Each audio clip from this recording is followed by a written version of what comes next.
Hello,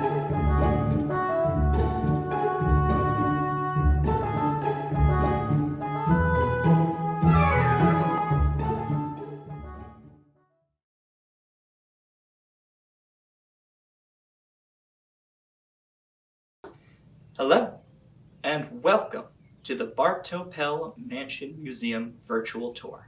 My name is Isaac Goodman-Boyd, Museum Educator. We are currently standing in the servants' quarters located in the attic of the mansion. This room would have primarily been used by the female workers, as the male servants of the time were not allowed to live in the actual house. The 4 beds, as seen here, would have been occupied by 4 women. According to the 1860 census of the Bartow's estate, the women servants are, as listed, Mary Brannigan, cook, aged 26, her sister Julia, chambermaid, aged 21, Mary Kovat, housemaid, aged 25, and Bridget O'Connor, laundress, aged 35. As you can see, this room contains far less comforts compared to the lower rooms throughout the house. The beds are simple.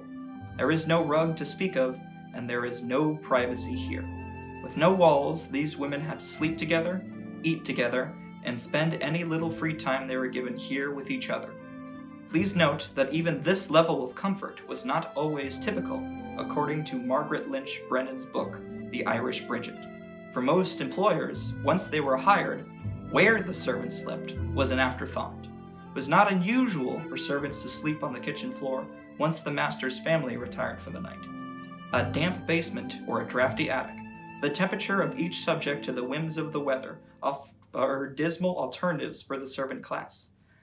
Tools, such as the washboard, the iron, the rug beater, and the candle maker, helped the workers accomplish their many tasks. However, these artifacts would have been located in the basement where the daily chores were done. Still, for some of the servants living here, life would have been far more comfortable compared to their lives at homes. During the 19th century, America experienced a mass immigration of Irish men and women.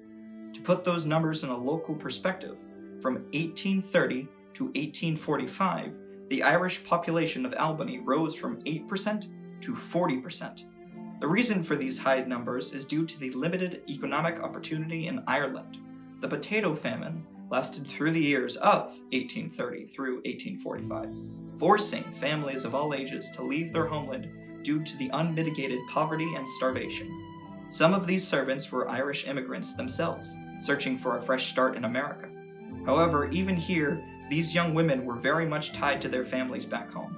As a group, they remitted more of their wages back to their homeland than any other immigrant group during this period. Like most immigrants, they sent for family members to join them in their adopted homeland. It's quite plausible that Mary Brannigan bought passage for her younger sister Julia to join her at the Bartow's estate.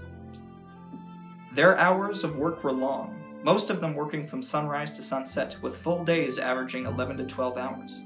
Despite only a floor separating them, they were a world away from the social status of their employers.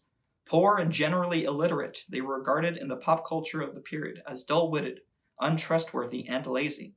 Mistresses were cautioned to be vigilant supervisors. Catholic domestics and Protestant families living under the same roof added to these tensions. Days off were rare, and they were always on call, some houses holding extensive bell systems, reaching even into the servants' bedrooms.